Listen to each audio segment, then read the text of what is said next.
Chapter 16. Come Up Higher.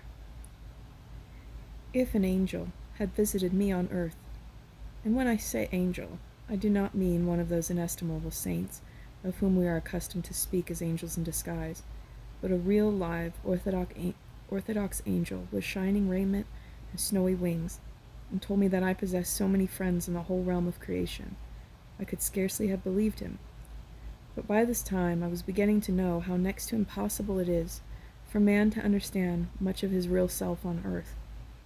Let him for once get but a momentary insight into the true condition of things, and he will be humbled to the dust, and the prayer of faith, not in a lifeless creed, but in the living God who is immanent, real, tangible to the soul, would be, lead thou me on.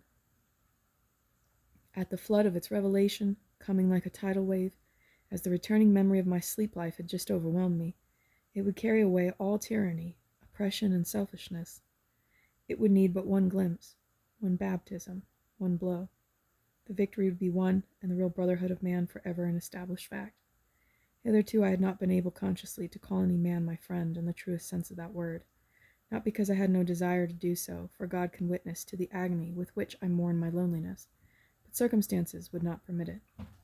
Those who by virtue of position might have filled such a place looked upon me as a crank, with scarcely the right to be at large, without a single interest in the legitimate pursuits of life, and the victim of a morbid craze which led me to spend my leisure among the vulgar poor.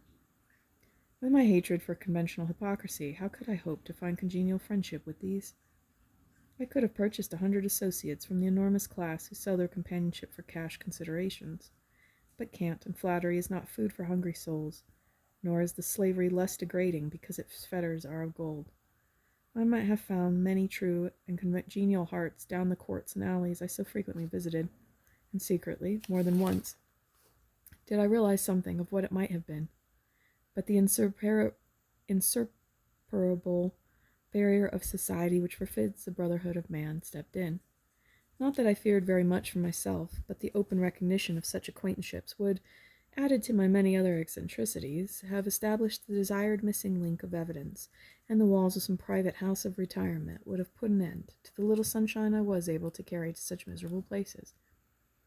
I was friendless in life, there was no doubt about it. It was my cross, a sad and heavy one, but I tried to bear it, and I found it grew lighter when I became the friend of others much less fortunate than even I myself. That lonely longing, was it not the earth vibration of the friendships I enjoyed nightly in this other life? How the compensation of the one struggles to heal the wound it finds within the other.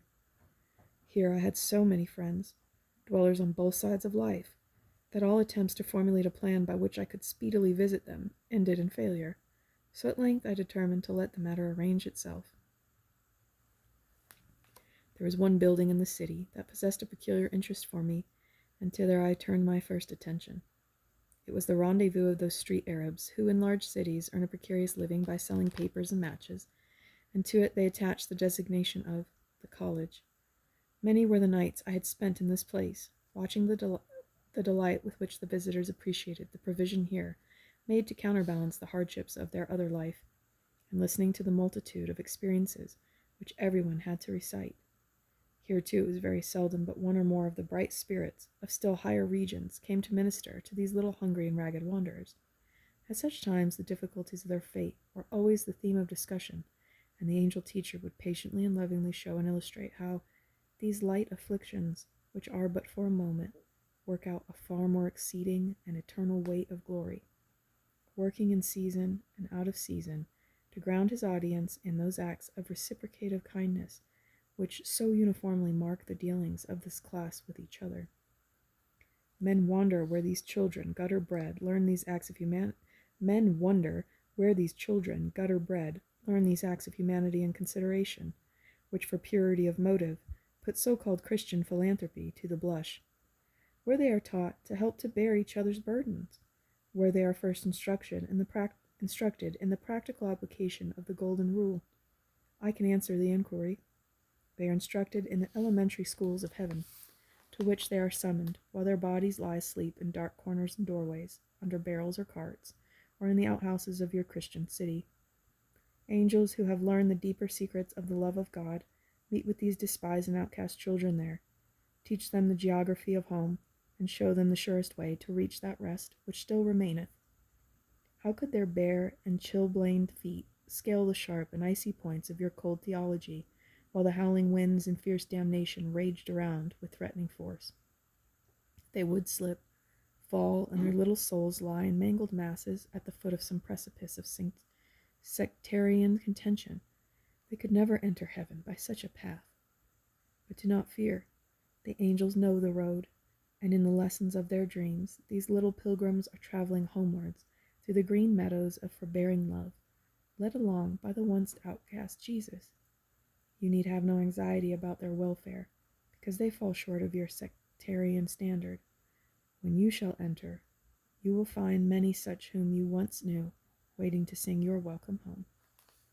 100 happy voices hailed me as I passed through the tapestries hanging across the entrance, and in a moment I was surrounded by a group of friends who were anxious to embrace me. No need for circumspection here. I could lift the joyous urchins in my big, clumsy arms and kiss and pet them as I chose, for were we not brothers and sisters all? It seemed almost impossible to realize that those laughter-making children were the same that but 1 or 2 short hours ago, with hungry stomachs and shivering bodies, were struggling in the hurrying crowds of busy cities, pleading piously for the unsympathetic passer-by to buy a paper or box of matches in the hope that the transaction would secure a meal. Yet so it was, and I wondered what the consequence would have been if the veil could have been lifted before the eyes of one of those who impatiently pushed the child aside, if he had been made to understand that in 1 short hour that unwashed, uncared-for gutter snipe would be in the company of some of the angels of God in the land of compensation. If the simple truth of the night advantages of these day-frustrated ones could only be known, how different their lot would be. What a messenger service would be established across the mists, but would not the removal of the hardships necessitate the cessation of the compensation? If so, the mitigation of the evils of the body would be purchased at the sacrifice of the welfare of the soul, and that would be a price too high to entertain. No, it must not be. God knows best, but heaven forbid that this idea of their compensation should restrain the hand outstretched to rescue or to save. God's ministry is to counterbalance man's neglect, but the harvest of such omission the man will be compelled to reap by and by. These reunions have another, and in some respects perhaps an even more pleasant side than the one I have dwelt upon.